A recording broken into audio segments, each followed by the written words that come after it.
We have a new topic for today, and today's topic is about prayer. Introduction. There are many types of prayer. There are prayers of adoration and blessing. There are also prayers of praise, prayers of petition, prayers of thanksgiving, and prayers of intercession. According to Catechism, prayer is the raising of one's mind and heart to God,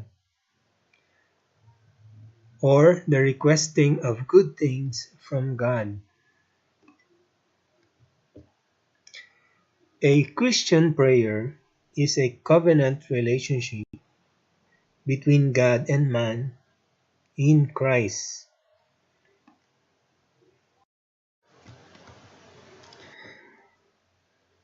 Our church, gives us three expressions of prayer.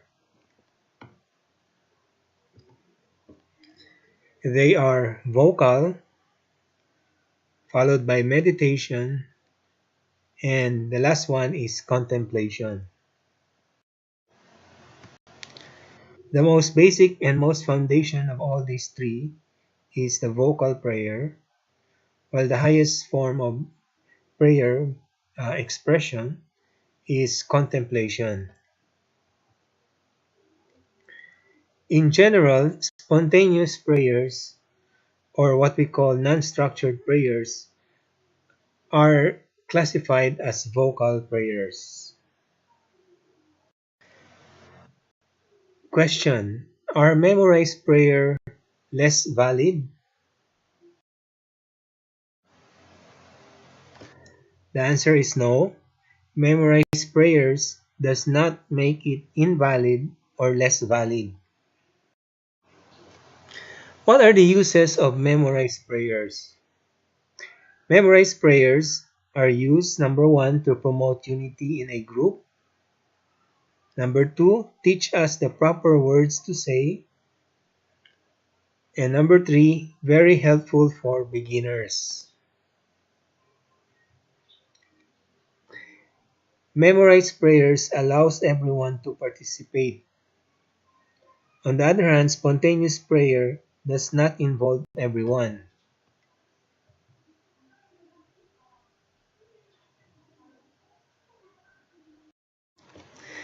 Another question: does the church tell us to pray only memorized prayer?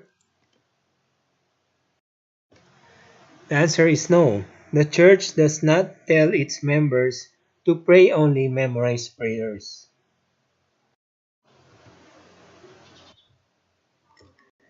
We can also classify prayer as structured prayer or unstructured prayer. We say that a prayer is structured if it has a fixed schedule and a fixed form. It has a form. While unstructured prayer has no fixed schedule and has no form.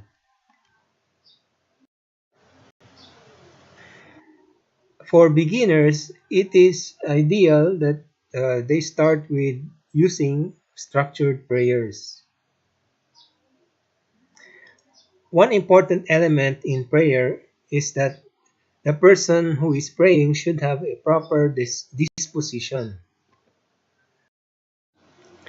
So what does a proper disposition mean? Does it mean that we should pray hard? Does it mean that we should pray different? Let's review the Bible. What does the Bible say about prayer? According to the Bible, prayer is a pouring out of our heart to God. It is a crying out to God. It is a spiritual incense to God. It is coming before the throne of grace. It is also the spiritual sacrifice and fruit of our lips.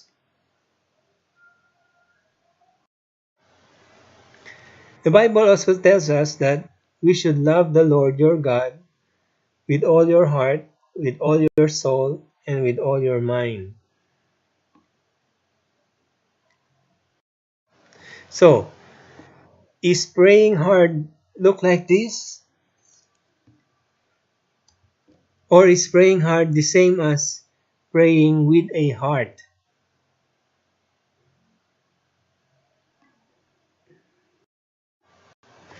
Let us now define proper disposition.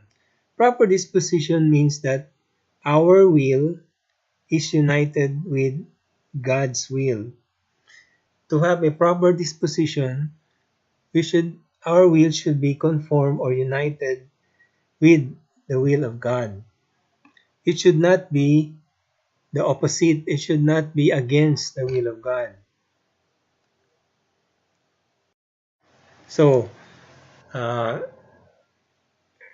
to have a good prayer, you should be in proper disposition. Meaning, while you are praying, your your your disposition, your will should be conformed and should be united with the will of God. Now, for spiritual beginners, you need to pray with a proper disposition.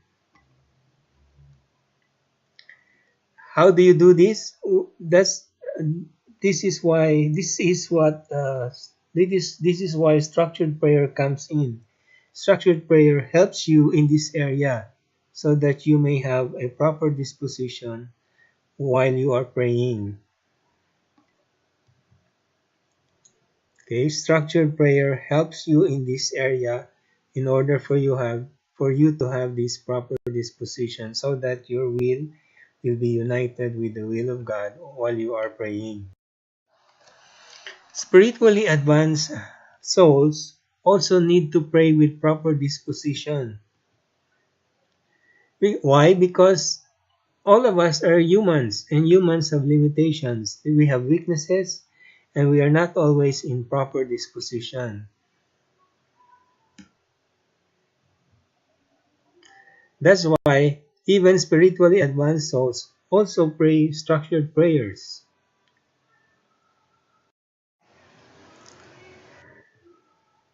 Now, this is how we should pray with our heart.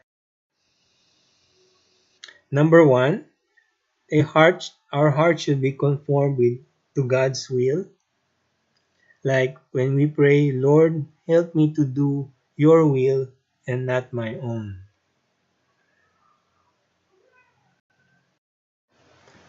Number two, we should approach God with a clean heart.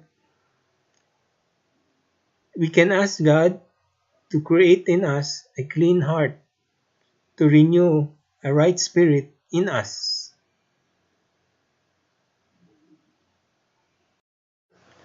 And number three, we should have a trusting relationship with God. We should put our trust in God. And when we give our heart to Jesus, to God, He will exchange His heart to us.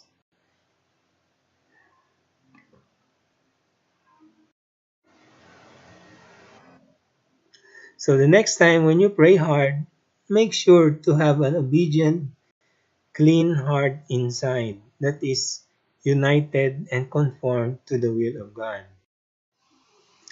And when you pray the next time, be aware who you are talking to. Because the one you are talking to, He is an infinite and all-powerful God. He is the God who owns your life.